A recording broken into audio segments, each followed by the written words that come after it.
Hey fam, what's up? Here's another quick little tip that I thought you guys might enjoy. Basically, sometimes I have this issue with screencast-o-matic where the record button is just nowhere to be found. I can't find like how to open up the recordings, and sometimes just exiting out of the app and reopening it will work, but that's rare. What I found definitely works though, this is just a picture I took of it because I can't use screencast-o-matic while I show you screencast-o-matic. So, but when I have that issue, I just look up screencast-o-matic. Ugh, Bing, I freaking hate you, Bing.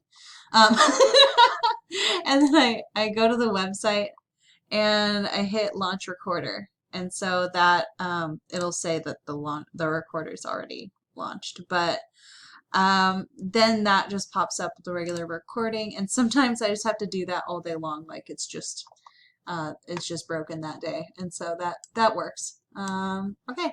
Let me know if this was helpful or if you knew it already.